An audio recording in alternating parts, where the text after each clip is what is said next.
Hello बच्चों।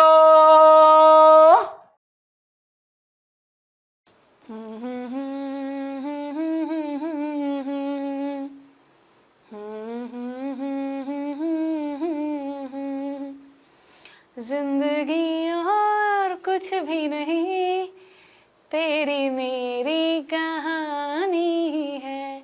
कुछ पाकर खोना है, कुछ खोकर पाना है। जीवन का मतलब तो आना और जाना है। हेलो बच्चों, कैसे हो आप सब? जैसे जीवन का मतलब है आना और जाना, कुछ खोकर पाना है, सिमिलरली हमारे जो एलिमेंट्स के एटम्स होते हैं ये कुछ खोते हैं तभी कुछ पाते हैं। एनर्जी का बहुत बड़ा खेल है यहाँ पर। इलेक्ट्रॉन्स के साथ क्या हो रहा है, कौन क्या खोएगा और क्या पाएगा, इसी सवाल का जवाब ढूंढने आ गई हूं मैं बच्चों, to help you and make you understand what are exactly the periodic properties and what are its trends. तो आज का लेक्चर का मोटो आपको समझ आ ही गया होगा। जैसे कि हमने पीरियोडिक क्लासिफिकेशन ऑफ एलिमेंट्स को जान लिया है, अब बारी है पीरियोडिक प्रॉपर्टीज को डिस्कस करने की और उनके ट्रेंड्स को समझने की। तो चलिए शुरुआत करते हैं और जानते हैं बहुत इंटरेस्टिंग सा काम। और सबसे पहले बच्चों, I hope you all know that all matter present around us, the matter in our surroundings is made up of these same 118 elements which are classified in the periodic table. याद है ना ये बात आपको कि ये जो 118 एलिमेंट है ये मामूली चीज नहीं है, बहुत काम किया है इन्होंने हमारा। हर जगह आप जहां देखोगे इन्हें पाओगे। This matter is made up of these 118 elements only। और बच्चों इन्हीं एलिमेंट्स के क्लासिफिकेशन पे हमने हमारे पीरियोडिक टेबल को समझा, right? So we have understood how these 118 elements are arranged in our modern periodic table. हमने हिस्ट्री जानी इन एलिमेंट्स के क्लासिफिकेशन की। We have discussed about all the scientists and their works, and now it's time to understand better the modern periodic table. ये बात हम उसके advantages भी हमने समझे, उसके सेलिएंट फीचर्स, उनके कैरेक्टर्स को हमने जाना, right? मॉडर्न पीरियोडिक टेबल को अच्छे से समझने की हमने कोशिश कर ली थी पिछले लेक्चर में, राइट? वी अंडरस्टूड कि हमारे पीरियोडिक टेबल को 4 ब्लॉक्स में डिवाइड कर रखा है। कौन से हैं वो 4 blocks? S, P, D and F. In 4 blocks में क्लासिफिकेशन किया गया है। अब बारी है जानने की इन एलिमेंट्स की क्लासिफिकेशन के बाद इनकी पीरियोडिक प्रॉपर्टीज को समझने की। जब आपको इनकी प्रॉपर्टीज समझ आ जाएंगी फिर उनके ट्रेंड्स को भी जान लेंगे।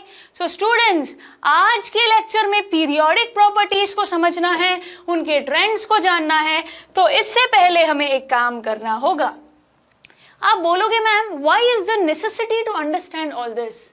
आपने पीरियोडिक टेबल सिखा तो दिया ही है, एलिमेंट्स की क्लासिफिकेशन बता दी है, तो क्यों सीखना है हमें ये सब कुछ? हमें इसलिए सीखना है बच्चों क्योंकि हमारे आसपास में जो कंपाउंड्स प्रेजेंट है, इतने सारे अलग अलग कंपाउंड्स जो फॉर्म होते रहते हैं, ये सारे कंपाउंड्स जो एक मिक्सचर, एक कंपाउंड के थ्रू जब ये कॉम्बिनेशन मिला के जब बनते हैं तो ऐसा क्यों हो रहा है? एक एलिमेंट दूसरे एलिमेंट से कंबाइन होता है, ये कॉम्बिनेशन, ये मिश्रण, ये मिक्सचर ऐसा ही क्यों होता है? क्यों एक एलिमेंट दूसरे एलिमेंट से जाके मिल जाता है? ऐसी क्या खास बात है उसमें? यही हमें जानना होगा। हमें हर एलिमेंट की प्रॉपर्टीज को समझना होगा। अब आप बोलोगे मैम 118 एलिमेंट है, सबकी प्रॉपर्टीज क्या? हाँ जी बच्चों, सभी की properties, but in a simple way. कैसे? याद होगा आपको हमारे पीरियोडिक टेबल में क्लासिफिकेशन ग्रुप्स और पीरियड्स के माध्यम से किया गया है, याद है ना? तो हमें पीरियड्स और ग्रुप्स को अच्छे से समझना है, क्या होगा उनमें ये जान लेना है।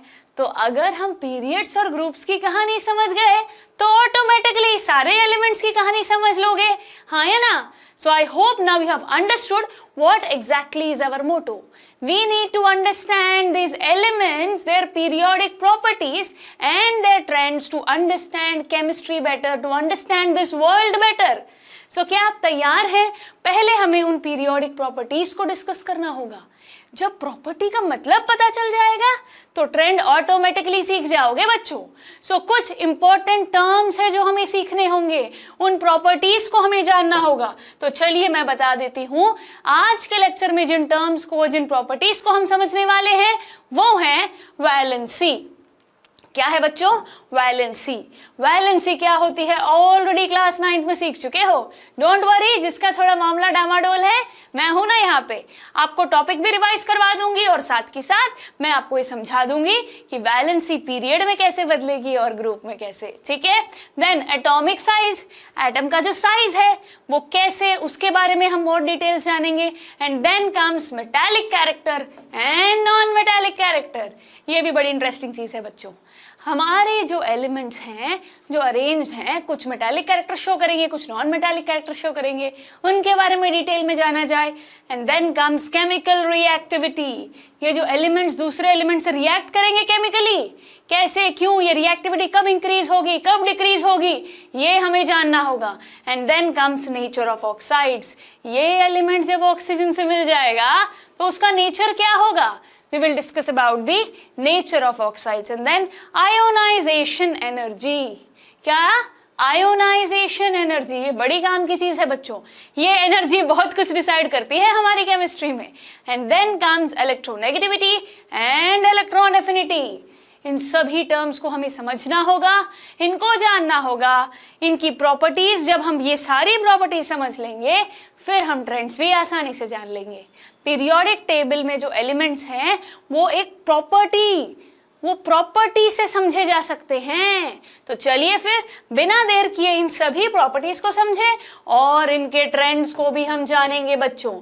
सो फर्स्ट पीरियोडिक प्रॉपर्टी जानेंगे। एक एक करके प्रॉपर्टी को समझा, फिर ट्रेंड को समझ लिया। अब आपके दिमाग में आया होगा मैम ये ट्रेंड क्या है? ट्विटर पे ट्रेंडिंग सुना था, कपड़ों में ट्रेंडिंग सुना है, यहाँ पर ट्रेंडिंग का क्या मतलब है? बच्चों ट्रेंड्स का मतलब है ये सारी प्रॉपर्टीज का ग्रुप में क्या ट्रेंड है और पीरियड्स में क्या ट्रेंड है, ये हमें जानना होगा। Okay, we are going to understand what are the properties okay which increase in the periods and which decrease in the groups. Okay, तो समझ गए हो आप, हमें ये करना होगा बच्चों। तो चलिए बच्चों फिर अब शुरुआत करें, हम हमारी पहली पीरियोडिक प्रॉपर्टी को समझने की कोशिश करें। अब आपके मन में सवाल आएगा मैम ये पीरियोडिक प्रॉपर्टीज को हम कैसे समझें, ये पीरियोडिसिटी का कॉन्सेप्ट तो पहले समझा दीजिए। So students, to understand the periodicity in properties you have to know what exactly is this word periodicity mean। ये जो वर्ड पीरियोडिसिटी है ये है क्या? मैं समझ गई कि आप लोगों को बेसिकली इतना पता होता है कि मुझे ये पढ़ना है, ये करना है, बट बेटा लॉजिकल अप्रोच, कोई वर्ड हम यूज कर रहे हैं, कोई टर्म हम यूज कर रहे हैं तो उसका मतलब भी तो पता होना चाहिए। सो चलिए, जब से पीरियोडिक प्रॉपर्टीज, पीरियोडिसिटी समझने का टाइम आ गया है। पीरियोडिसिटी होती क्या है बच्चों? जब ये एलिमेंट्स अरेंज किए गए हैं ना, इनमें एक रेगुलर ग्रेडेशन में, एक वेरिएशन में अरेंज किए गए हैं। The regular gradation in the properties of the elements and their repetition at regular intervals is called as periodicity। समझ में आया कुछ? बेटा जब ना एलिमेंट्स की क्लासिफिकेशन करने की कोशिश की गई थी ना, तब क्या किया, उन सब एलिमेंट्स को एक जगह रख दिया जो एक तरीके से बिहेव करते हैं। ठीक है, तो ऐसे अलग अलग ग्रुप्स, पीरियड्स बनते चले गए। सो यही बात है, कौन से रेगुलर इंटरवल पे उसे रखा गया, पहले और दूसरे में गैप कितना था। ओके, सो ये जो रेगुलर इंटरवल्स में सिमिलरली बिहेव करने वाले एलिमेंट्स को रखा गया ना, क्यों? क्योंकि दे शो अ पर्टिकुलर प्रॉपर्टी, है ना, उनका पर्टिकुलर बिहेवियर होता है। इसी की वजह से ये जो रेगुलर ग्रेडेशन है इनकी प्रॉपर्टीज ऑफ एलिमेंट्स में, ठीक है, एट रेगुलर इंटरवल में जो ये प्लेस किया गया है, इसी को कहते हैं पीरियोडिसिटी। क्या कहेंगे? पीरियोडिसिटी। बहुत आसान हो जाएगा। एक हफ्ते में जब हम स्कूल जाते हैं तो एक दिन को अलग अलग पीरियड्स में डिवाइड किया जाता है और फिर 2 दिन बाद फिर दोबारा वही क्लास लग जाती है रेगुलर इंटरवल में, हाँ या ना? इसीलिए तो पीरियड्स वर्ड यहाँ पे यूज होता है। I hope now this periodicity concept is simple to you, you have understood, हाँ या ना? तब पीरियोडिसिटी समझ गए हैं तो चलिए फिर याद कर लिया जाए कि ग्रुप्स क्या होते हैं, पीरियड्स क्या होते हैं, और ग्रुप्स में क्या होगा, पीरियड्स में क्या होगा। इन एलिमेंट्स की ये जो फिजिकल और केमिकल प्रॉपर्टीज में पीरियड्स में सेम रहेगी क्या? ग्रुप्स में बदल जाएगी क्या? इन सभी सवालों के जवाब आपको ढूंढने होंगे बच्चों। So it's going to be very interesting. कोई चीज कहीं रखी है तो क्यों रखी है? इस एलिमेंट को पीरियोडिक टेबल में इस जगह प्लेस किया गया है, there is a reason behind it, because of its properties, और इन्हीं प्रॉपर्टीज को समझना होगा हमें। तो अब हम बात करेंगे फिजिकल और केमिकल प्रॉपर्टीज। दो हो सकती है, कौन सी? Physical and chemical. सो बच्चों, the physical and chemical properties of an element mainly depend on, ये जो प्रॉपर्टीज की जो मैं बात कर रही हूं मैम, किस पे डिपेंड करेंगी? ये प्रॉपर्टीज एक एटम में किस चीज पर डिपेंड करेगी? याद रख लीजिए बच्चों, it depends on the outer electronic configuration. किस पे डिपेंड करेगी? आउटर इलेक्ट्रॉनिक कॉन्फ़िगरेशन पे। इलेक्ट्रॉनिक कॉन्फ़िगरेशन क्या होता है, याद है कि नहीं? एटम में जो अरेंजमेंट होगा इलेक्ट्रॉन्स का, वही तो होगा electronic configuration. I hope you remember कितने शेल्स होते हैं बच्चों? KLMN शेल्स होते हैं, हाँ या ना? सो ये अरेंजमेंट, इलेक्ट्रॉनिक कॉन्फ़िगरेशन, इलेक्ट्रॉन्स का arrangement in the shells is nothing but electronic configuration. तो अब हमारे फिजिकल और केमिकल प्रॉपर्टीज है ना जो एलिमेंट्स के, वो इसी पे डिपेंड करेगी, आउटर मोस्ट शेल के इलेक्ट्रॉनिक कॉन्फ़िगरेशन पे। किस पे? आउटर मोस्ट शेल के इलेक्ट्रॉनिक कॉन्फ़िगरेशन पे। अब ये जो आउटर मोस्ट शेल की इलेक्ट्रॉनिक कॉन्फ़िगरेशन है ना, ये बदलेगी। कब बदलेगी, कब नहीं बदलेगी, बता देती हूँ। This outer electronic configuration changes as we grow from left to right. मतलब पीरियड में लेफ्ट से जब हम राइट में धीरे धीरे जाएंगे ना, तब क्या होगा? इलेक्ट्रॉनिक कॉन्फ़िगरेशन चेंज होगी। क्या होगी बच्चों? चेंज होंगे। But whereas in the group, electronic configuration जो आउटर मोस्ट शेल की है वो सेम होगी बच्चों, whereas within the group both are same. तो जब सेम होगा तो बच्चों याद रखिएगा कि जो फिजिकल एंड केमिकल प्रॉपर्टीज को अपने को समझना है, ठीक है? Physical and chemical properties periods और ग्रुप्स में, ओके? अब आप बोलोगे मैम पीरियड्स में आपने बताया लेफ्ट से लेकर राइट तक electronic configuration outer most shell की डिफरेंट होगी, whereas in the group same होगी। तो बच्चों अगर ये सेम होगी तो इसका मतलब ये है कि इनकी केमिकल प्रॉपर्टीज सेम होगी, ओके? बट फिजिकल प्रॉपर्टीज जरूर डिफरेंट होगी बच्चों एलिमेंट्स की, वो रेगुलरली चेंज होती चली जाएंगी। क्या होता है, जैसे जैसे बच्चा दूर बेंच पे बैठता है उसकी दूरी हमसे बढ़ जाएगी ना, है ना? सो न्यूक्लियस और इलेक्ट्रॉन्स के बीच की दूरी को भी हमें जानना होगा। ये धीरे धीरे एलिमेंट्स में जैसे जैसे अरेंज किए गए हैं पीरियड्स और ग्रुप्स में, वैसे वैसे इनकी प्रॉपर्टीज चेंज होंगी। अलग अलग फैक्टर्स पे ये डिपेंड करते हैं, वो फैक्टर्स भी डिस्कस करेंगे हम। तो सबसे पहले पीरियड्स और ग्रुप्स में आउटर मोस्ट इलेक्ट्रॉनिक कॉन्फ़िगरेशन जो होगी आउटर मोस्ट शेल की, उस पर डिपेंड करेगा सब कुछ, ठीक है? याद रहेगी ये बात। केमिकल प्रॉपर्टीज के साथ क्या हो रहा है, फिजिकल प्रॉपर्टीज के साथ क्या हो रहा है, हमें पता होना चाहिए, okay? Physical properties show a regular gradation, whereas chemical properties are similar in the group. याद रखिएगा बच्चों, नोट कर लीजिए। ग्रुप में केमिकल प्रॉपर्टीज सेम होंगी। क्या होंगी? सेम होंगी। और फिजिकल लॉ का अगर आप पूछो मैम फिजिकल क्या होगा, तो रेगुलर इंटरवल में ग्रेडेशन में धीरे धीरे चेंज होती चली जाएंगी, ठीक है? क्लियर है ये बात? वेराज आप बोलो मैम पीरियड्स में क्या होगा? हाँ जी बच्चों, अगर आप पूछो कि पीरियड्स में क्या होगा तो मैं बता देती हूँ आपको। पीरियड्स में देखिए हमारी फिजिकल एंड केमिकल प्रॉपर्टीज बहुत इंपॉर्टेंट रोल प्ले कर लेंगी, ओके? दे विल बी ये भी कुछ चेंज होंगी, कुछ कम होंगी, कुछ घटेंगी, कुछ बढ़ेंगी, ये सारी चीजें समझनी है अपने को, है ना? पीरियड्स और ग्रुप्स में अपने को ध्यान रखना होगा, राइट स्टूडेंट्स? तो now the time have come that this regular gradation को, इस रेगुलर ग्रेडेशन को समझने का वक्त आ गया है। इस रेगुलर ग्रेडेशन में हमें क्या करना होगा, ये जो प्रॉपर्टीज हैं एटम की, okay, from left to right and top to bottom, इन्हीं प्रॉपर्टीज को हम कहेंगे एटॉमिक प्रॉपर्टीज। क्या कहेंगे बच्चों? Atomic properties. तो अब हम समझ गए हैं पीरियोडिसिटी क्या है, एटॉमिक प्रॉपर्टीज क्या है, ठीक है? अब इन्हें डिटेल में जानने का वक्त आ गया है। एक एक करके सारी प्रॉपर्टीज को हम डिस्कस करेंगे, okay students? The first one will be valency. Valency की जानकारी सभी को है तो क्यों ना दोबारा बता दी जाए। ये जो वैलेंसी है ना बच्चों, इसे समझने के लिए एक एटम का रिप्रेजेंटेशन आना चाहिए। क्या आना चाहिए? Representation of an atom. Atom में I hope you remember centre में न्यूक्लियस होता है, आउटर मोस्ट शेल होगा, है ना? टोटल कितने शेल्स हो सकते हैं? KLMN शेल्स, ऐसे चलते चले जाएंगे। आउटर मोस्ट शेल में जितने इलेक्ट्रॉन्स प्रेजेंट होंगे ना, उसी पे तो वैलेंसी डिपेंड करेगी। अब आप बोलोगे मैम आसानी से बता दो वैलेंसी क्या है। वैलेंसी वो कैपेसिटी है कंबाइन होने की दूसरे एलिमेंट से। The combining capacity of an atom क्या होगी वैलेंसी बच्चों? The combining capacity of an element, it depends on the number of valence electrons. It depends on the number of valence electrons. कहाँ पे? Valence electrons कहाँ मिलेंगे? Valence shell में, यानी कि आउटर मोस्ट शेल में। हाँ या ना? आउटर मोस्ट शेल में जितने इलेक्ट्रॉन्स होंगे उस पे डिपेंड करेगा कि हमारे एलिमेंट के एटम की वैलेंसी क्या होगी। हाँ या ना? तो चलिए फिर, अगर आपके मन में सवाल है मैम मैं वैलेंसी कैसे कैलकुलेट करूं, ये मुझे पता है कि हाँ मतलब combining capacity of an atom to share lose और gain of electrons is called as valency, और वो number of valence electrons present in the valence shell पे डिपेंड करेगी। पर मैम मुझे आता ही नहीं है वैलेंसी को कैलकुलेट करना, ये बहुत बड़ी प्रॉब्लम है मेरे लिए। अरे बच्चों, अगर वैलेंसी को फाइंड आउट करना लगता है मुश्किल तो ध्यान से देखिए, सुनिए, आसान लगने लगेगा आपको। सो वैलेंसी को कैसे कैलकुलेट किया जाए? सो बच्चों, वैलेंसी को कैलकुलेट करने के लिए हमें क्या करना होगा? सबसे पहले उसकी इलेक्ट्रॉनिक कॉन्फ़िगरेशन, हमारे एलिमेंट का जो एटम है उसकी इलेक्ट्रॉनिक कॉन्फ़िगरेशन हम लिख देंगे। ठीक है, जब इलेक्ट्रॉनिक कॉन्फ़िगरेशन लिखी जाएगी तब होगा क्या, देखिए हमें ये पता चल जाएगा कि वैलेंस शेल में वैलेंस इलेक्ट्रॉन्स कितने प्रेजेंट है। उसी के बिहाफ पर हम बता देंगे कि वैलेंसी कितनी है उस एलिमेंट की।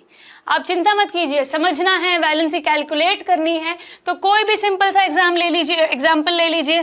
जैसे कि मैं अगर ले लूँ, कोई भी एलिमेंट ले लो, कुछ भी एग्जाम्पल ले लो। जैसे कि मैंने ले लिया है लिथियम। क्या ले लिया? लिथियम। लिथियम का एटॉमिक नंबर है 3, तो इसकी इलेक्ट्रॉनिक कॉन्फ़िगरेशन बन जाएगी 2 और 1, तो मतलब आउटर मोस्ट शेल में है 1 इलेक्ट्रॉन, तो इसकी वैलेंसी बन गई 1। आसान है? अच्छा, अगर आसान लग रहा है तो क्यों ना हम डिटेल में समझ ले कि ये वैलेंसी पीरियड में कैसे बदलेगी, ग्रुप में कैसे बदलेगी। बच्चों, जब हम लेफ्ट से राइट जाएंगे ना पीरियड में, तब क्या होगा, जो वैलेंस इलेक्ट्रॉन्स है वो धीरे धीरे इंक्रीज होते चले जाएंगे 1 से लेके 8 तक। कहाँ तक? 1 से लेके 8 तक। First period it increases from 1 to 2. As we move across the period, the valency of elements first increases from 1 to 4 and then decreases to 0. Valency ऐसे बढ़ेगी 1 2 3 4 3 2 1 0। बहुत कुछ वैलेंसी का खेल है जो अपने को समझना है, बढ़ेगी भी घटेगी भी। ओके, पीरियड्स के हिसाब से होगा वो, सेकंड पीरियड में अलग, थर्ड पीरियड में अलग, कैसे होगा बता देती हूँ मैं आपको। सो बेसिकली अगर आउटर मोस्ट शेल में वैलेंस इलेक्ट्रॉन्स जितने हैं हमें पता चल जाए, अगर 4 से कम है ना, ओके, लेस देन 4 है, तो उतनी ही उसकी वैलेंसी होगी। और अगर 4 से ज्यादा हो गया तो 8 से उसे माइनस कर दो and then you will get the valency. अब आप बोलोगे मैम ये 8 कहाँ से आया, क्यों माइनस किया? अरे ऑक्टेट रूल 9th में सीखा होगा आपने, 10th में भी अप्लाई करते हैं उसे हम। हाँ है ना? सो ऑक्टेट रूल के बिहाफ पे हम ये यूज करेंगे। पीरियड 2 की अगर हम बात करें बच्चों, सेकेंड पीरियड में एलिमेंट्स देखो कैसे अरेंज्ड है। लिथियम से लेके नियॉन तक चले जाओ आप। ओके, इनके एटॉमिक नंबर के बेस पे आप इलेक्ट्रॉनिक कॉन्फ़िगरेशन लिखोगे और फिर इनकी वैलेंसी आ जाएगी। मैंने कहा था ना कि पहले 1 से 4 तक इंक्रीज होगी और फिर डिक्रीज होगी। देख लीजिए, यहाँ साफ नजर आएगा लिथियम का 1 2 3 4, lithium beryllium boron carbon. Simple, बस उनका एटॉमिक नंबर आपको पता होना चाहिए, इलेक्ट्रॉनिक कॉन्फ़िगरेशन लिख दो, आउटर मोस्ट शेल में कितने इलेक्ट्रॉन्स है देखो, वही बन गई वैलेंसी। फिर कम होती चली गई, नाइट्रोजन, ऑक्सीजन, फ्लोरीन, नियॉन। देखिए यहां पर आउटर मोस्ट शेल में कितने इलेक्ट्रॉन है? 5, तो 8 - 5 यहां पर बन गया 3। Whereas in oxygen 8 - 6 बन गया 2 and fluorine 8 - 7 बन गया 1 and then 8 - 8 0। तो वो बात प्रूव हो रही है कैसे, पहले increase and then decrease, 1 2 3 4 3 2 1 0। Clear है ये बात? वैलेंसी अलोंग द पीरियड कैसे घटी, समझ आ रहा है? पहले बढ़ भी गई फिर घट भी गई। Is it clear to all of you students? Similarly अगर हम थर्ड पीरियड भी ले, वहां पर भी ऐसा ही होगा बच्चों, 1 2 3 4 3 2 1 0। सोडियम से लेके क्लोरीन तक समझो, आर्गन अपना है इनर्ट गैस, है ना, तो स्टेबल होना ही था, तो वैलेंसी 0 होगी ही। Clear? Valency in the period अच्छे से समझ गए हो आप, कोई दिक्कत नहीं है, पहले बढ़ेगी और फिर घटती चली जाएगी बच्चों। Moving on to the groups. Groups की अगर हम बात करें, वहां पे भी सेम काम करना है। आउटर इलेक्ट्रॉनिक कॉन्फ़िगरेशन को देख लो और वहां पे बच्चों क्या होगा, जो वैलेंस इलेक्ट्रॉन्स होंगे ना सेम होंगे। याद रख लीजिए ये बात, एलिमेंट्स को इस प्रकार से अरेंज किया गया है, ग्रुप में क्या होता है, सारे एटम्स में जो आउटर मोस्ट शेल है ना, उसकी इलेक्ट्रॉन्स जो वैलेंस शेल में प्रेजेंट होंगे वो सेम होते हैं। तो बात क्या हुई फिर, वैलेंसी सेम हो गई। आई hope you remember periodic table जब समझाया था, एक एक करके ग्रुप्स मैंने बताए थे और बताया था कि फर्स्ट ग्रुप की वैलेंसी 1, सेकेंड ग्रुप की वैलेंसी 2, याद होगा आपको। इसीलिए बताया था बच्चों, क्योंकि ग्रुप में वैलेंसी सेम रहती है। आप फर्स्ट ग्रुप का एग्जाम्पल ले लो, यहाँ पर अल्कली मेटल्स में सब में आउटर मोस्ट शेल में एक ही इलेक्ट्रॉन होता है, whereas अगर हम इनर्ट गैसेस का एग्जांपल ले, 18th ग्रुप की बात करें, सब में 8 इलेक्ट्रॉन फुल है आउटर मोस्ट शेल में, इसीलिए उसकी वैलेंसी 0 होती है। क्लियर, ग्रुप में वैलेंसी हमेशा सेम होगी, whereas इन पीरियड पहले बढ़ेगी और फिर घटेगी। याद हो गई होगी आपको ये बात बच्चों, बहुत बढ़िया। आगे बढ़िए फिर, अब अगली प्रॉपर्टी की तरफ। वैलेंसी समझ आ गया है, बड़ा ही इंटरेस्टिंग, बड़ा ही जरूरी, कुछ बच्चों के लिए कंफ्यूजिंग, पर अगर ध्यान से देखें, समझने की कोशिश करें, लॉजिक लगाएं, एग्जाम्पल देखें तो आसान है। अब बारी आती है अगली प्रॉपर्टी की, एटॉमिक रेडियस। बहुत इंटरेस्टिंग है। एटॉमिक साइज, हम एक एटम का साइज डिसाइड करेंगे, और एटम का जो साइज है बच्चों, एटम का जो साइज है वो एटॉमिक रेडियस पे ही डिपेंड करेगा। इलेक्ट्रॉन जो घूम रहा है ना, इलेक्ट्रॉन जो घूम रहा है आउटर मोस्ट शेल में, न्यूक्लियस से, सेंटर से उस इलेक्ट्रॉन की जितना रेडियस होगा वही बन जाएगा हमारा एटम का साइज। एटॉमिक रेडियस अपने को समझना होगा बच्चों। एटॉमिक साइज मतलब एटॉमिक रेडियस पे डिपेंड करेगा। किस पे? एटॉमिक रेडियस पे। ये जब इलेक्ट्रॉन घूमेगा ये बताएगा अपने को, ठीक है। आयोनिक रेडियस आएगी, कोवेलेंट रेडियस, वॉन डर वाल रेडियस, अलग अलग प्रकार के रेडियस आएंगे, आगे जाके उनके बारे में डिटेल में सीखेंगे बच्चों हम, ठीक है। So let's see what happens to the atomic radius, atomic size in the period and in the group. चलिए फिर शुरू कर देते हैं। एटॉमिक रेडियस को समझने के लिए, जैसे कि मैंने आपको कहा कि बहुत सारे अलग अलग कॉन्सेप्ट्स हैं जिनसे हम ये डिसाइड कर सकते हैं। Covalent radius, van der Waals radius, क्या है बच्चों? Van der Waals radius, crystal radius और मेटालिक रेडियस, आयनिक रेडियस। अब आप बोलोगे मैम रेडियस तो पता है, सेंटर से अपने सर्किल पे कोई भी पॉइंट पे चले जाओ, जितना डिस्टेंस होगा उसे रेडियस बोलेंगे, मैथ्स में हमने सीख रखा है।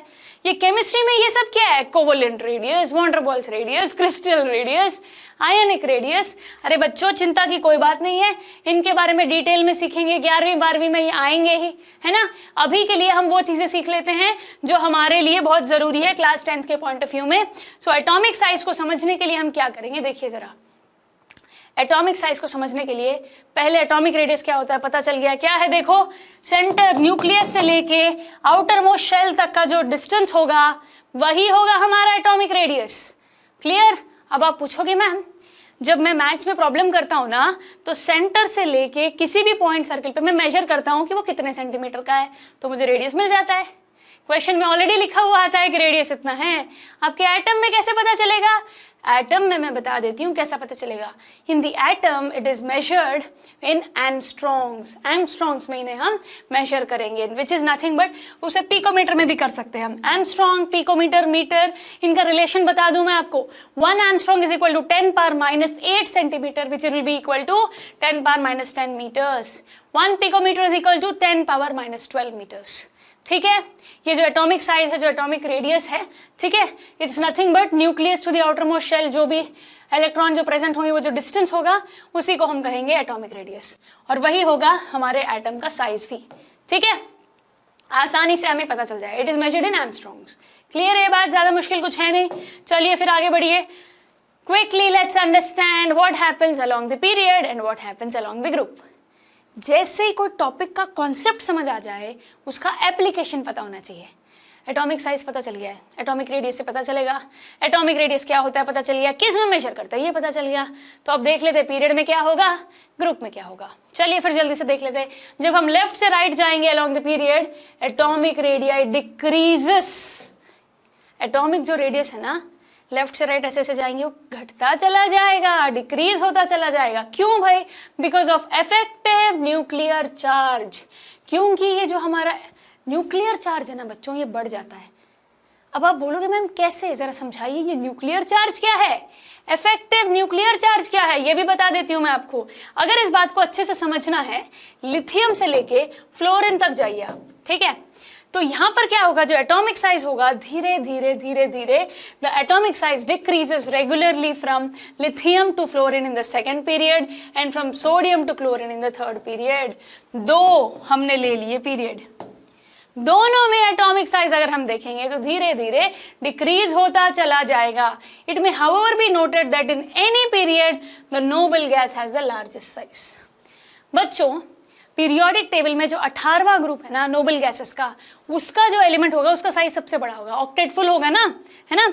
तो मैं आपको एग्जांपल बता देती हूँ। अगर हम 18th ग्रुप की बात करें तो फिर सेकेंड पीरियड में नियॉन आता है 18th ग्रुप में, है ना। थर्ड पीरियड में आता है आर्गन। सो ये दोनों के ही लार्जेस्ट साइज होंगे इनके पीरियड्स में। क्लियर? क्यों ऐसा है? Because of this exceptional behaviour in the case of noble gases. Atomic radius यहाँ पर वॉन डर वाल्स रेडियस होगी, while in the case of other elements atomic radius refers to covalent radius।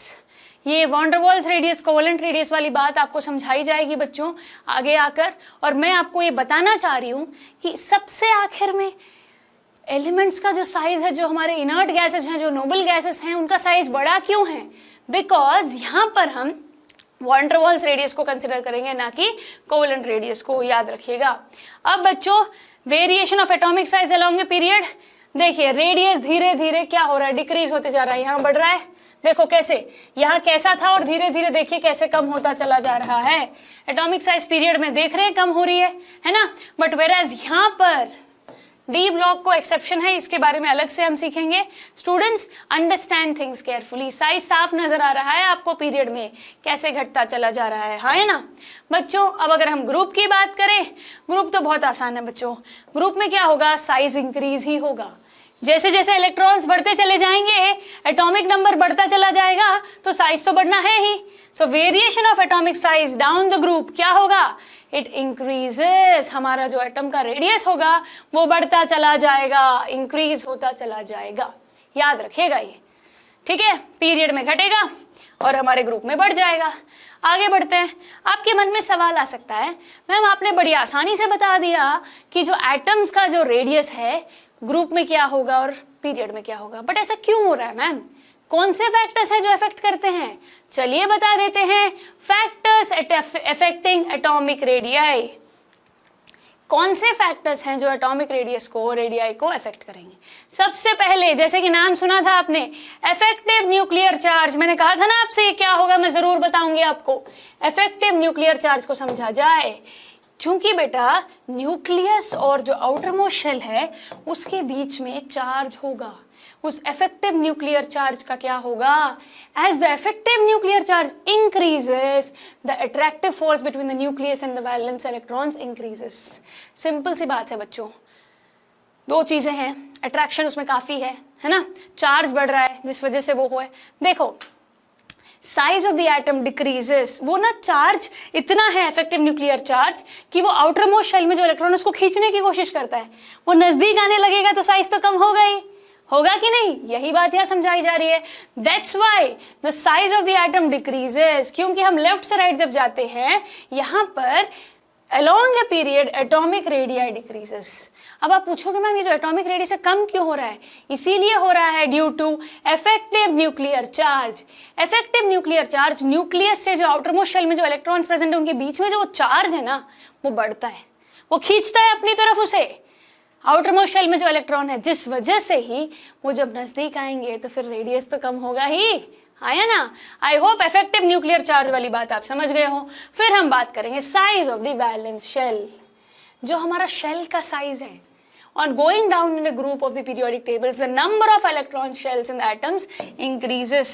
Simple सा logic है बच्चों, जैसे जैसे हम down the group जाएंगे एटॉमिक नंबर बढ़ेगा, इलेक्ट्रॉन्स बढ़ेंगे तो वैलेंस शेल दूर आएगा, बढ़ते चले जाएंगे नंबर ऑफ शेल्स, तो नंबर ऑफ शेल्स बढ़ेंगे तो जो इफेक्टिव न्यूक्लियर चार्ज धीरे धीरे कम हो जाएगा, शेल्स बढ़ जाएंगे ना, तो शेल्स अगर बढ़ जाएंगे तो उस वजह से इलेक्ट्रॉन्स दूर हो जाएंगे, और ये इलेक्ट्रॉन्स दूर हो जाएंगे तो साइज तो फिर एटम का इंक्रीज होना ही है, हाँ है ना। इस वजह से साइज इंक्रीज होता है। एग्जाम्पल देखिए, लिथियम देखिए, सोडियम देखिए, इनमें जो शेल्स हैं यहाँ पर एक ही शेल है, है ना। Outer most shell valence shell देखो एल शेल है और अंदर इसके के एल एम एन शेल्स की हम बात करें तो देखिए के शेल में 2 इलेक्ट्रॉन है और एल शेल में 1। यहां पर के एल और एम इलेक्ट्रॉन्स बढ़ गए हैं तो नंबर ऑफ शेल्स भी बढ़ जाएंगे, जिस वजह से न्यूक्लियस का आउटर मोस्ट शेल में जो इलेक्ट्रॉन प्रेजेंट है उसके साथ जो दूरी है, जो चार्ज कम हो जाएगा और वो दूर चला जाएगा। समझ गए हो ये बात? आप वैलेंस शेल के साइज की बात समझ गए हो। ऑब्वियसली जैसे शेल बढ़ते चले जाएंगे ये बात हम समझ जाएंगे। अब बारी आई आयोनिक रेडियाई ऑफ कैटायन। ये वर्ड आपने पहले सुना है, आयोनिक रेडियस। कैटायन का अलग होगा बच्चों, एनायन का अलग। बता दिया जाए कैटायन और एनायन क्या होता है। I hope you guys know this. Cation positively charged, हाँ है ना। सो इन कैटायन में यहाँ पे क्या होगा, size of cation is always less than it's parent atom. ये बात समझे? अरे भाई पॉजिटिव चार्ज कब आएगा, जब इलेक्ट्रॉन चला जाएगा। इलेक्ट्रॉन चला गया तो फिर जो एटम का साइज है वो तो कम होगा ही ना। Size of cation is always less than the parent atom, क्योंकि वो चला गया इलेक्ट्रॉन तो साइज कम हो जाएगा। फॉर्मेशन ऑफ कैटायन, क्यों, कैसे होगा formation of cation, involves loss of electrons. हाँ है ना बच्चों। ये सेंटेंसेस देख के कई बार लोगों को डर लगता है, मैम ये सब समझ ही नहीं आता, इतना पढ़ना पड़ेगा। अरे बच्चों लॉजिक पता है तो चीजें आसान है। एक बार आपको कॉन्सेप्ट समझ आ गया है एटॉमिक रेडियस का, इफेक्टिव न्यूक्लियर चार्ज का, नंबर ऑफ शेल्स का, तो बहुत आसानी से चीजें समझ जाओगे। कैटायन क्या होता है हमें पता है, ऑब्वियसली कैटायन मतलब इलेक्ट्रॉन जाएगा, इलेक्ट्रॉन चला जाएगा तो फिर साइज तो कम होना ही है।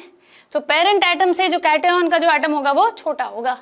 अब छोटा होगा तो फिर इफेक्टिव न्यूक्लियर चार्ज बढ़ जाएगा, जिस वजह से वो इलेक्ट्रॉन्स को खींचेगा अपनी तरफ। खींचेगा कि नहीं? आयोनिक रेडियस समझ में आया?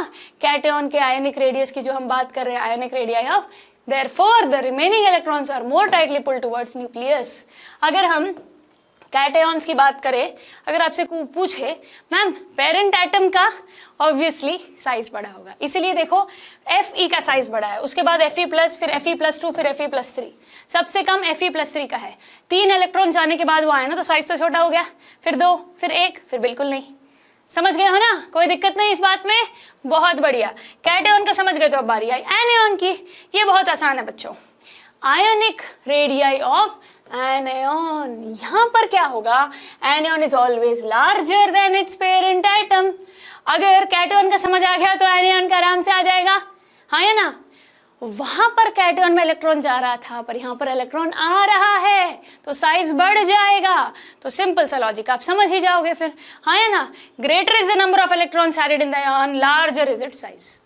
सिंपल, इलेक्ट्रॉन जितने बढ़ेंगे उतना बड़ा उसका साइज होता चला जाएगा।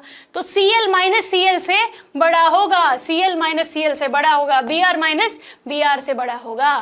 क्लियर है ये बात? No confusion at all? Great students. Moving on, एक और इंटरेस्टिंग पॉइंट हम बात करेंगे आइसो इलेक्ट्रॉनिक आयन्स के बारे में।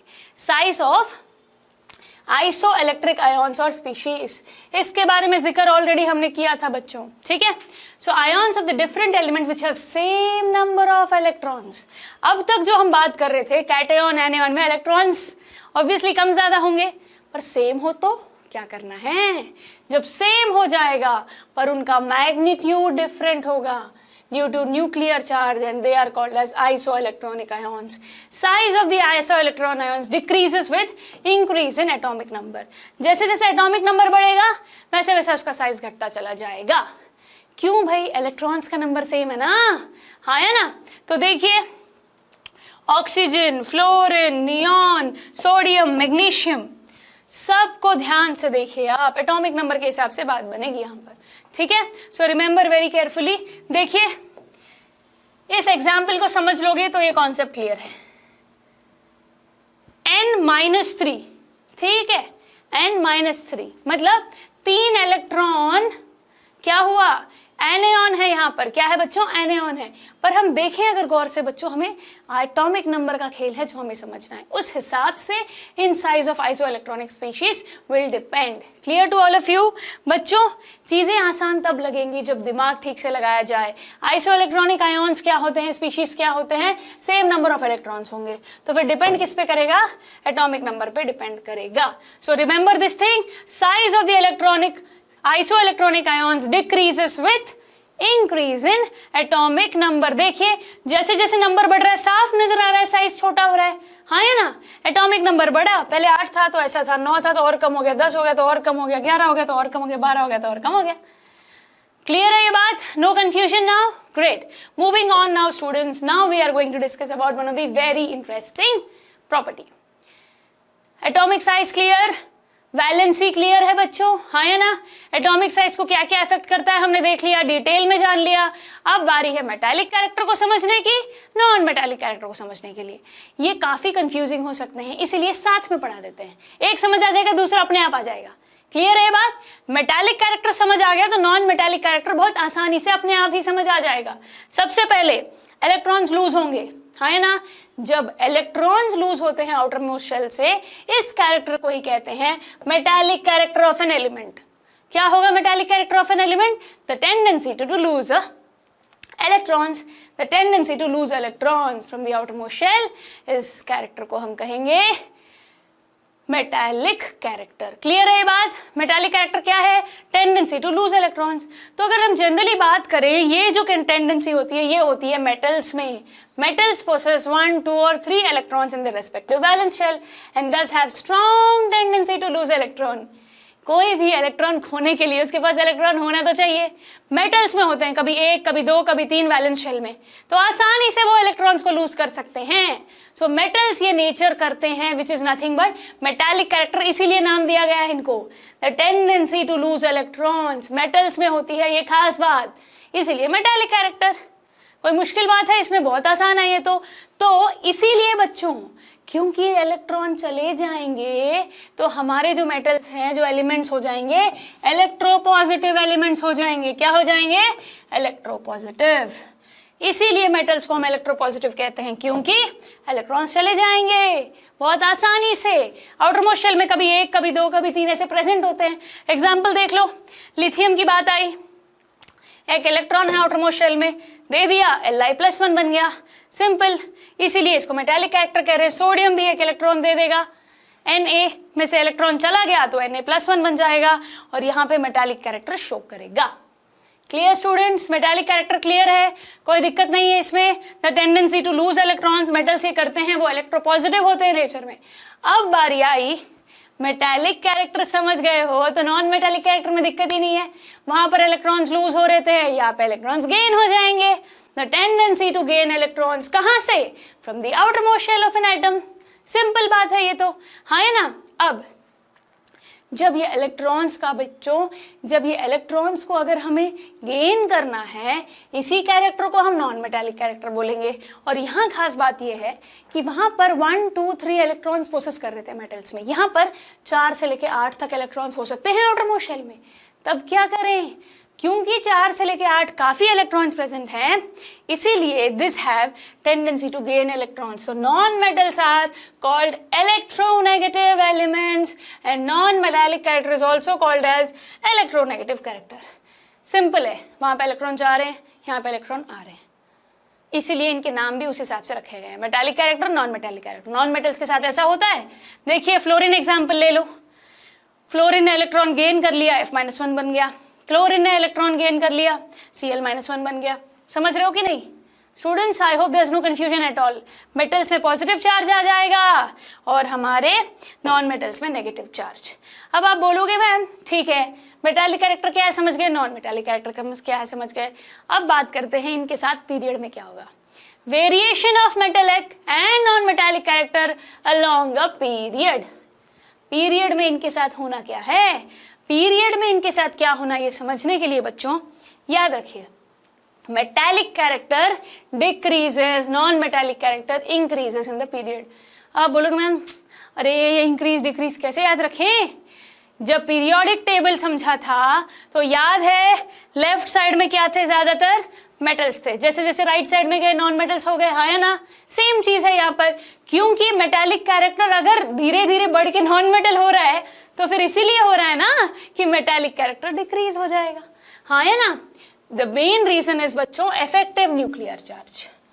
ये effective nuclear charge act on the valence shell, जिस वजह से इलेक्ट्रॉन्स का फेरबदल हो जाता है और ऑब्वियसली फिर tendency to lose electrons will decrease and then जिस वजह से न्यूक्लियर चार्ज इफेक्टिव जो हमारा है वो बढ़ जाएगा, तो हमारा जो tendency to element to gain electrons increases. बच्चों एक एटम है, एटम में बाहर आउटर मोस्ट शेल में इलेक्ट्रॉन्स हैं, ठीक है, 1 से लेकर 4 तक होंगे, हाँ है ना, तो आराम से 1 2 3 है तो आराम से इलेक्ट्रॉन्स चले जाएंगे। वही अगर 8 5 6 7 4 से ज़्यादा हुए तो फिर वो क्या करेंगे, टेंडेंसी टू गेन इलेक्ट्रॉन्स, तो टेंडेंसी टू लूज इलेक्ट्रॉन्स है metallic character, tendency to gain electrons है नॉन मेटालिक कैरेक्टर। एक होगा इलेक्ट्रोनेगेटिव, एक होगा इलेक्ट्रोपॉजिटिव, और ये सारा खेल ये लेफ्ट से लेकर राइट तक मेटालिक कैरेक्टर धीरे धीरे कम क्यों हो रहा है, because of effective nuclear charge. Example देख लो, सेकेंड पीरियड ले लेते हैं हम लोग, ठीक है। सेकेंड पीरियड में पहले लिथियम मेटल है, बेरिलियम मेटल है, फिर बीच में बोरोन मेटलॉइड आ गया, फिर carbon, nitrogen, oxygen, fluorine, metallic character धीरे धीरे डिक्रीज होने लग गया, और लास्ट में बिल्कुल कम, ठीक है। मेटल से मेटलॉइड आया, प्रॉपर्टीज कम हुई, फिर नॉन मेटल आ गया। क्लियर है स्टूडेंट्स, नो दिक्कत। चलो आगे बढ़ जाओ फिर। अब बारी आई डाउन द ग्रुप। मैम अब कैसे याद रखें डाउन द ग्रुप, इतना कुछ लिखा है यहाँ पे तो।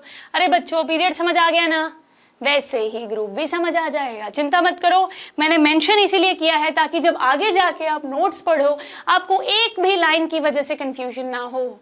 Sometimes you don't understand things, concept दिमाग में बैठ गया तो जब थियरी पढ़ेंगे तो बिल्कुल 100% फिट हो जाता है। कॉन्सेप्ट मुझसे समझ लो, थियरी खुद पढ़ लेना और देखना काम बन जाएगा। तो सिंपल सी बात है, जैसे जैसे हम डाउन द ग्रुप जाएंगे होगा क्या, मेटालिक कैरेक्टर इंक्रीज हो जाएगा और नॉन मेटालिक कैरेक्टर डिक्रीज हो जाएगा। क्लियर है बात बेटा। पीरियड में मेटालिक कैरेक्टर धीरे धीरे घट रहा था, ग्रुप में धीरे धीरे बढ़ने लगेगा। क्लियर है ये बात, धीरे धीरे मेटालिक कैरेक्टर ग्रुप में बढ़ जाएगा। और अगर इसकी हम बात करें क्यों बढ़ रहा है, सिंपल रीजन है बच्चों, एटॉमिक साइज बढ़ेगा, जिस वजह से एटॉमिक साइज अगर बढ़ जाएगा तो एटम का साइज बढ़ गया है, ठीक है। एटम का साइज बढ़ गया है तो न्यूक्लियस से वैलेंस शेल तक का जो इफेक्टिव चार्ज है, न्यूक्लियर इफेक्टिव चार्ज है, वो घट जाएगा। सिंपल सी बात है, साइज बढ़ेगा तो जिस वजह से वैलेंस इलेक्ट्रॉन्स क्या होगा, वैलेंस इलेक्ट्रॉन्स आसानी से जा सकते हैं, हाँ या ना। तो वो लॉजिक जो हमने वहां लगाया उसका ऑपोजिट यहाँ लगाना है, जिस वजह से हमें साफ साफ पता चल जाएगा कि मेटालिक कैरेक्टर इंक्रीज होगा, नॉन मेटालिक कैरेक्टर डिक्रीज हो जाएगा। क्लियर है students, no confusion at all. बहुत बढ़िया। एक ही बात 2 बार बोलने पर कंफ्यूजन होता है, एक बार अच्छे से समझो उसका उल्टा दूसरी बार। आसान है कि नहीं। अगली प्रॉपर्टी की तरफ बढ़े फिर, केमिकल रिएक्टिविटी। बड़ी इंटरेस्टिंग है बच्चों ये केमिकल रिएक्टिविटी। अब आप बोलोगे मैम ये जो मेटल्स, अपने मेटल्स हैं, नॉन मेटल्स हैं, मेटलॉइड्स हैं, ये दूसरे एलिमेंट से भी रिएक्ट करते हैं, तो कौन सा एलिमेंट कैसे रिएक्ट करेगा, केमिकल रिएक्टिविटी क्या है इनकी। बच्चों याद है 8th में भी सीखा था, 10th में भी सीखा था, क्या सीखा था, reactivity series of metals, reactivity series of metals. याद आया कुछ, उसमें हमने ये रिएक्टिविटी सीरीज ऑफ मेटल्स में हमने याद किया था केदारनाथ का माली आलू जरा फीके पकाता, याद है ना वो लाइन। कैसे मैंने आपको बताया था कि highly reactive elements, moderately reactive elements, least reactive elements. ये कैसे पता चला कौन से हाईली रिएक्टिव है कौन से लीस्ट रिएक्टिव है। ये जो केमिकल रिएक्टिविटी है ये समझेंगे हम down the group and also down the period. समझते हैं बच्चों, पहले ग्रुप की बात करते हैं। ग्रुप में क्या होगा, एटम का साइज बढ़ता चला जाएगा, ये सिंपल लॉजिक हमें पता ही है, ठीक है। मेटालिक कैरेक्टर भी क्या होगा, बढ़ता चला जाएगा। Now the chemical reactivity of metals increases on moving down the group of a periodic table. chemical reactivity में अगर हम बात करें तो जैसे जैसे ग्रुप में जाएंगे रिएक्शन भी बढ़ेगा। कैसे, it is due to the fact that chemical reactivity of metals depend upon the tendency to lose electrons. अरे भाई रिएक्टिव तब होगा ना जब इलेक्ट्रॉन दे पाएगा। मुझे दूसरे के साथ मिलना है तो हाथ तो बढ़ाना पड़ेगा, इलेक्ट्रॉन्स होंगे तभी तो दे पाएगा। अगर इलेक्ट्रॉन्स बढ़ेंगे तो हमारी केमिकल रिएक्टिविटी भी बढ़ती चली जाएगी, राइट। एटॉमिक साइज बढ़ेगा, नंबर ऑफ शेल्स बढ़ेंगे, इलेक्ट्रॉन्स नंबर बढ़ेगा और धीरे धीरे फिर रिएक्टिविटी आसानी से हो जाएगी।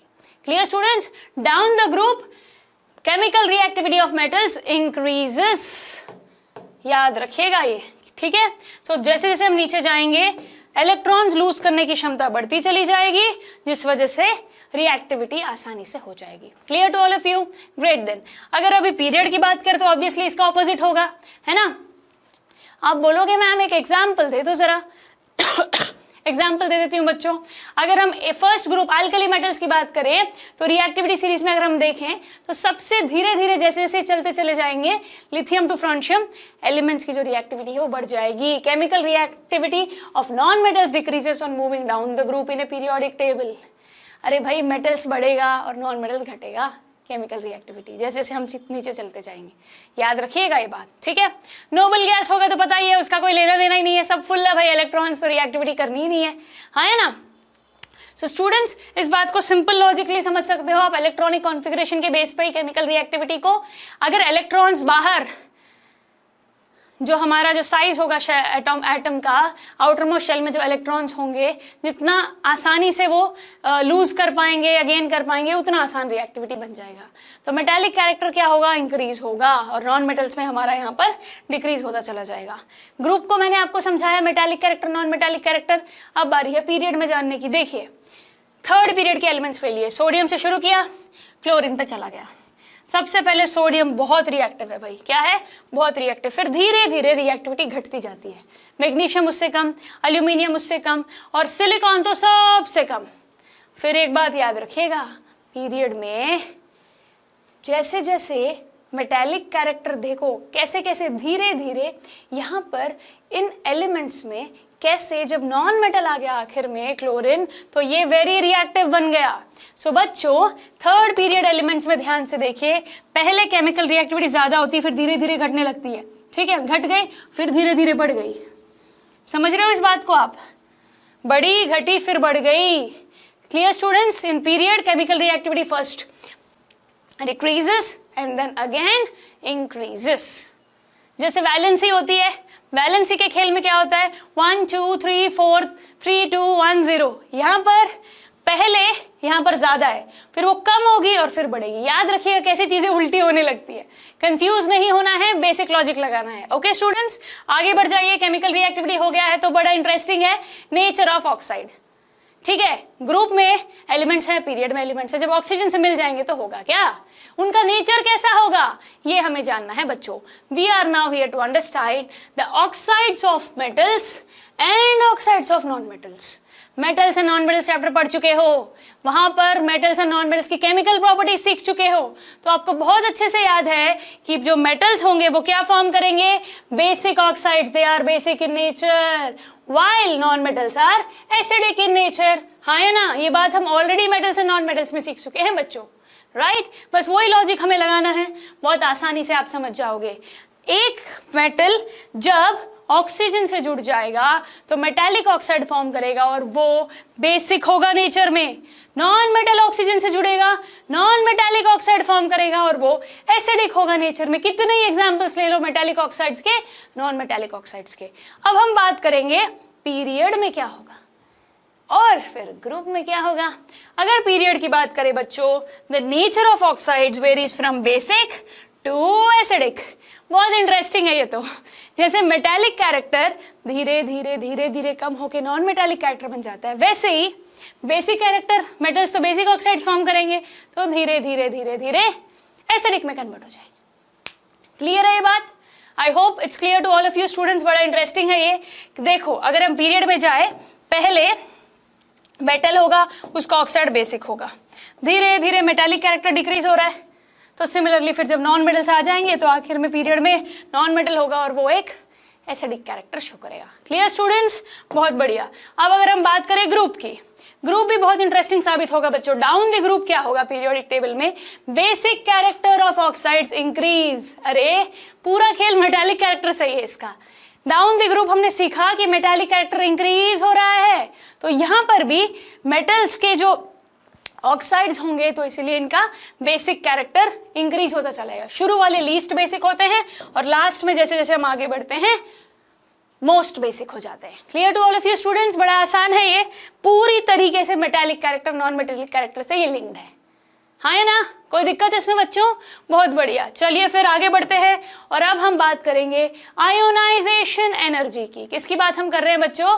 आयोनाइजेशन एनर्जी की। बहुत इंटरेस्टिंग है ये और थकना मना है बच्चों, रुकना नहीं है अपने को। We can't get tired because we have many things to do, right? बहुत काम है करना, थक गए तो काम कैसे चलेगा? है ना। तो चलिए हिम्मत बटोरिए और लेट्स कंटिन्यू अगेन, ज्यादा नहीं है। आयोनाइजेशन एनर्जी के बाद electronegativity, electron positivity, electron affinity जिसे मैं कहूंगी, वो हम कर लेंगे तो बात बन जाएगी, ठीक है। सो चलिए आयोनाइजेशन एनर्जी को समझा जाए, बहुत आसान है।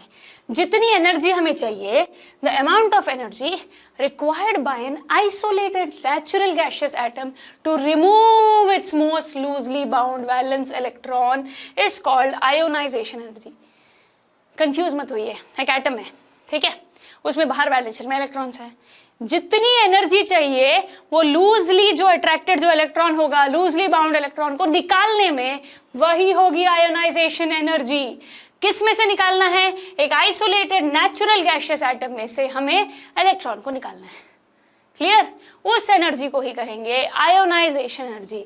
The amount of energy required by an isolated neutral gaseous atom to remove the loosely bound valence electron, जो लास्ट में जो इलेक्ट्रॉन्स होते हैं उनको निकालने के लिए जितनी एनर्जी चाहिए वही होगी हमारी आयोनाइजेशन एनर्जी। पीरियड में क्या होगा? धीरे धीरे इंक्रीज होती चली जाएगी। ऑब्वियसली इलेक्ट्रॉन्स बाहर प्रेजेंट होंगे, दूर दूर जैसे वो पहुंचते चले जाएंगे, इलेक्ट्रॉन्स निकालने में भी आसानी होती चली जाएगी। So in period ionization energy gradually increases, whereas in group opposite होगा, वहां बढ़ना है तो यहाँ पे तो घटना तो लागू ही है ना। बहुत बढ़िया।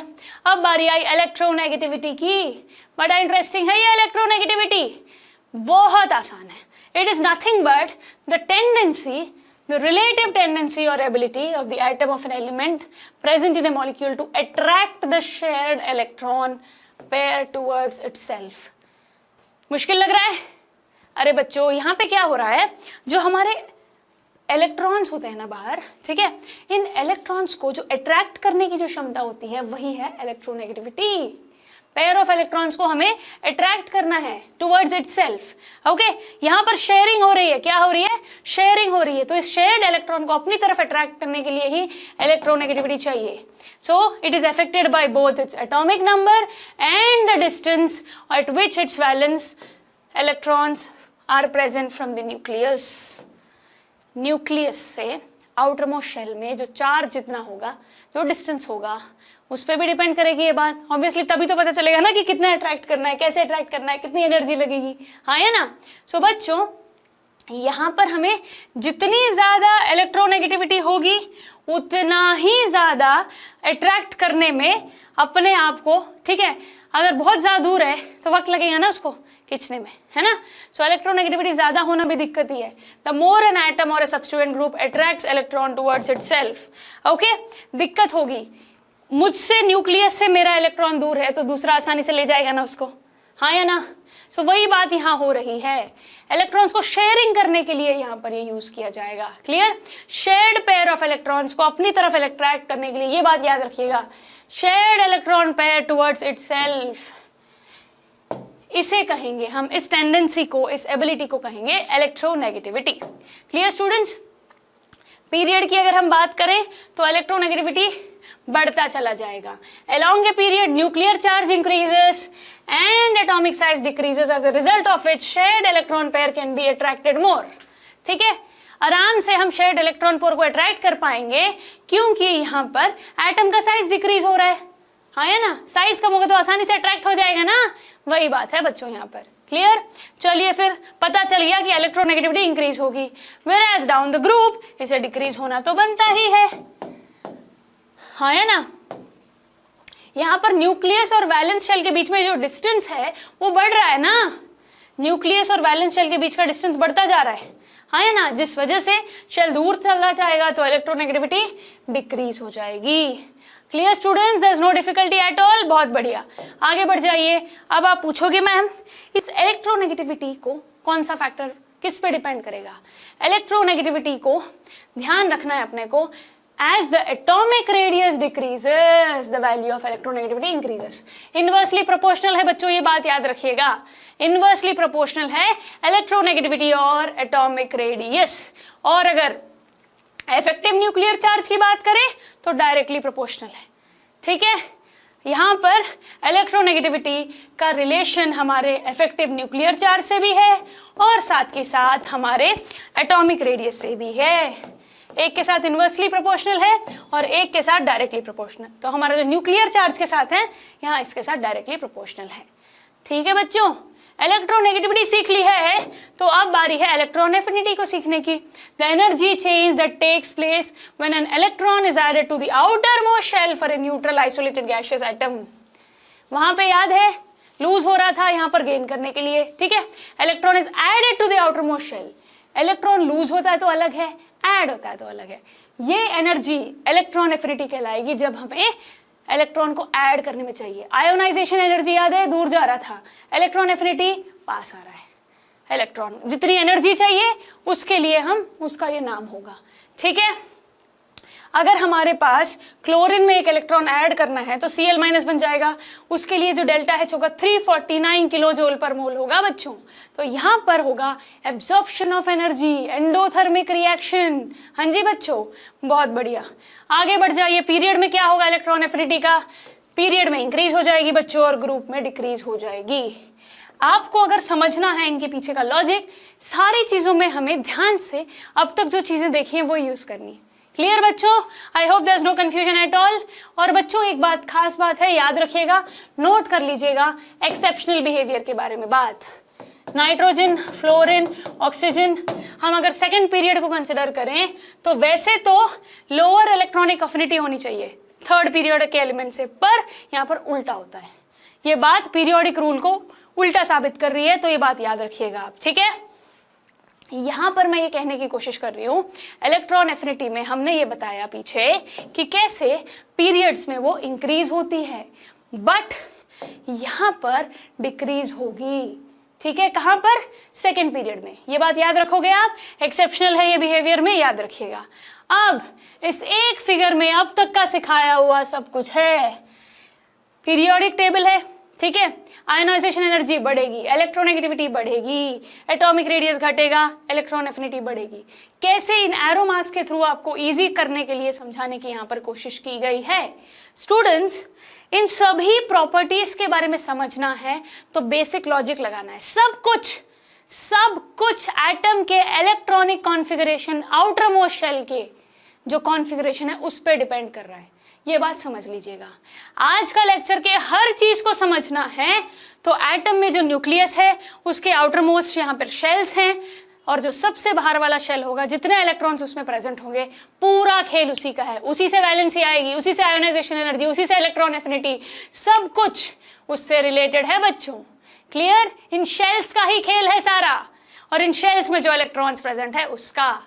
हेनरी मोजली ने ये जो पीरियोडिक टेबल में जो कमाल कर दिखाया है, इसीलिए तो इसको मायने रखते हैं। राइट? सो आज का लेक्चर आई होप थोड़ा लेंदी तो है पर मजेदार जरूर होगा बच्चों। I hope you were able to understand what exactly is the logic behind the things. Okay, चलिए फिर होमवर्क की तरफ बढ़े। आपको मैं होमवर्क देने वाली हूं, क्वेश्चंस ध्यान से पढ़ लीजिए। What is meant by valency, how does it very down the group and why. Valency क्या होती है, ग्रुप में वैलेंसी का क्या होगा, और जो भी होगा वैसा क्यों होगा। ठीक, an elements M is in the third group of the periodic table. Write the formula of its oxide. Nature of oxides अगर पता होगा तो आसानी से लिख लोगे। अगला सवाल, X is an element with atomic number 20. एक एलिमेंट दे दिया है, उसका एटॉमिक नंबर दे दिया है, 3 सवाल पूछ रखे हैं, वो मेटल है या नॉन मेटल, उसकी वैलेंसी क्या होगी, वो मैग्नीशियम से ज्यादा रिएक्टिव होगा या कम रिएक्टिव होगा, जो भी होगा क्यों होगा। सिमिलरली एक और बड़ा इंटरेस्टिंग सवाल है, how do you calculate the valency of an element from its electronic configuration. कैसे फाइंड आउट करें हम वैलेंसी को, right? And then what is the valency of magnesium with atomic number 12 and chlorine with atomic number 17। आराम से valency बता दोगे आप। What is the difference in number of shells in magnesium and sulphur, कितने shells का फर्क क्या है। और आखिरी सवाल मल्टीपल चॉइस है, when we go from lithium to potassium valency will increase decrease, होगा क्या। बड़े इंटरेस्टिंग सवाल हैं। आज का लेक्चर ध्यान से पढ़ा होगा, समझा होगा तो ये सवाल आसानी से हो जाएंगे बच्चों। So students, in today's lecture we have discussed the periodic properties. And it's trends. हाँ है ना? अब आप बोलोगे मैम चैप्टर तो खत्म है, अगले लेक्चर में क्वेश्चंस करेंगे, कैसे सवाल आएंगे, पीरियोडिक टेबल में क्वेश्चंस करना बहुत जरूरी है बच्चों। So let's see you in the next lecture. Till then please give your best to understand this trends, because 12th में सब बहुत काम आएगा। ठीक है बच्चों, अगले साल पढ़ना है, आगे अच्छे से समझना है, तो आज का लेक्चर जरूरी है। Okay, see you in the next lecture. Thank you so much, take care. पढ़ाई करते रहें, ऑल द वेरी बेस्ट।